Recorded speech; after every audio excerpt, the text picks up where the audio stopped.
I'm back! Na-miss ko kayo, arte. So, here I have the Dream Focus from Vice Cosmetic. So, it shows there, it's Weight Plus Foundation. And this is for 10 ml.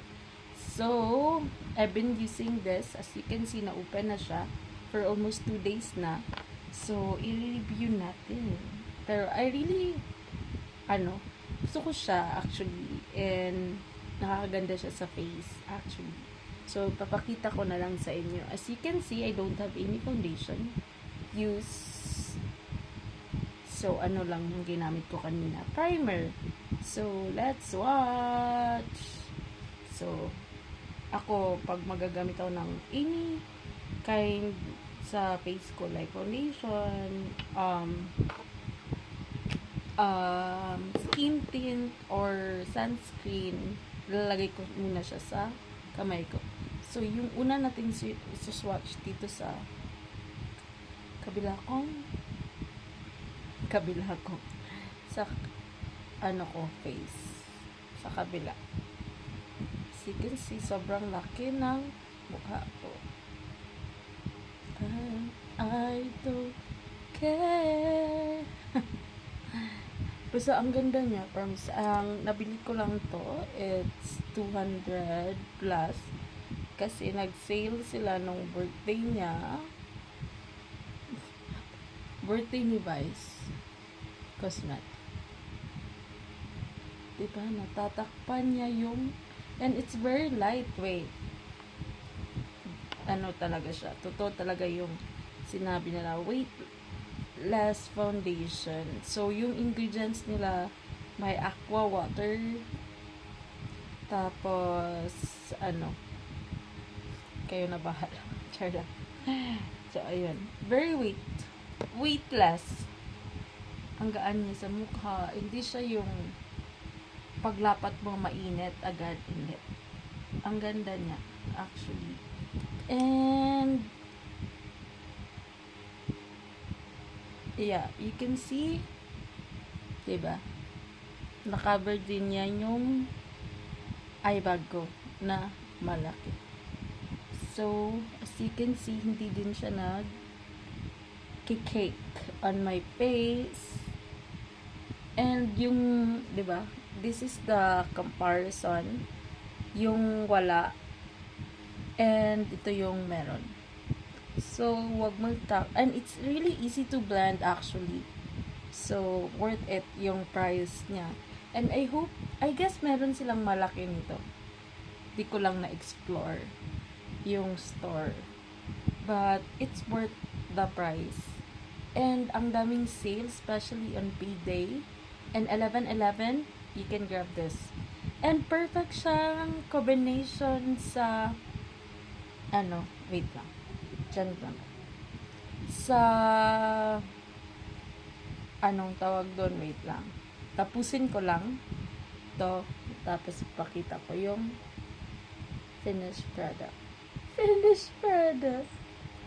Finished makeup. Diba? Ang gaan lang niya sa mukha. And, nagugustuhan ko siya actually. So, may bago na naman akong favorite. Yung una kong favorite kasi, yung, I guess, improved, na to, nila.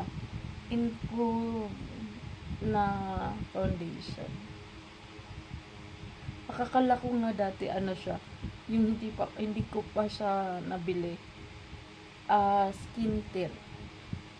But, pag natanggap ko, pagbasa ko sa di pala, Dream Focus. Ang ganda, feeling ko mas may malaki na to. So, kung you're planning to buy, kunin nyo na yung malaki. Kasi, ang easy na to blend. Look at my face na it's so malaki. And, ang daming, and you can see, hindi makikita yung pores niya. So, it's really perfect. And, nagamit ko to siya, and I'm too oily. Also, my skin type is oily. Nagamit ko siya nung concert ng Dahuan. As in, kasi nag-concert yung Dahuan dito sa Buglasan. Na ginamit ko ba siya by 8, 8 p.m. Tapos, umulan pa yun ha. As in, nandyan pa yung foundation. As in, and I really love this kasi ang kinis niya. As in, yung parang nagde-derma ka. Tignan mo, wala yung pores mo. Diba? Ang ganda niya. As in, parang parang yung skin mo is parang Korean. Promise, hindi to sponsor. Kita niyo yung followers ko. 200 plus lang. So, hindi to sponsor. And, hindi din to affiliate kasi 200 plus lang din naman yung ko. So, bawal mag-affiliate. So, don't you forget to follow. Char lang. Anyways, look. Diba? And you can see, nilagyan ko dito yung sa kamay ko. Diba? Ang flawless niya. Compare. Oh, wala. Yung wala. Diba? Ang flawless. Afford plus.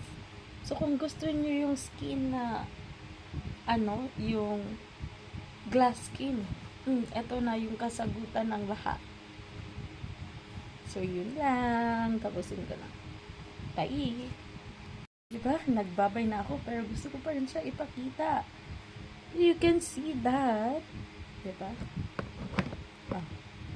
Yung, diba? Ang ganda niya.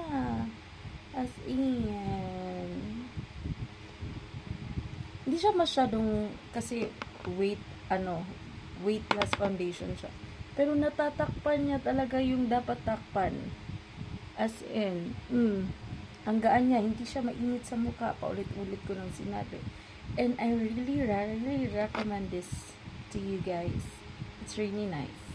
And to, having an oily problem, don't worry. Nakakontrol niya, promise. For me kasi I'm too oily. And dapat, matte yung foundation na gagamitin ko. Basta oily daw. Pero, ganda nito. I really recommend. And guess what? I also love this, the liquid blush. So, nagbabay one take one sila nito. I'm in the shade Always Blush. So, ang ganda nito. I've been using this for like ilang months na. And it's really pigmented. It's really too bright. Actually, ginawa ko to kasi may nakita ko. Ginaya ko lang siya. Let's see if it's working on my end.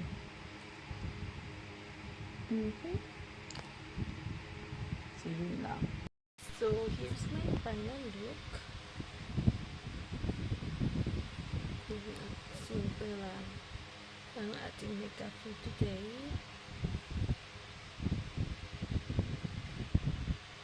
So, the shades of my lipstick is...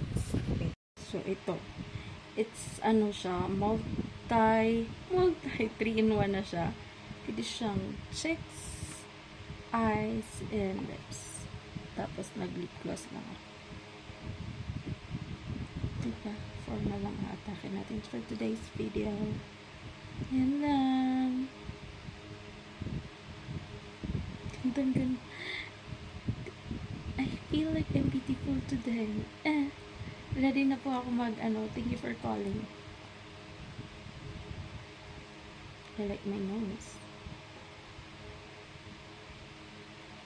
Bye!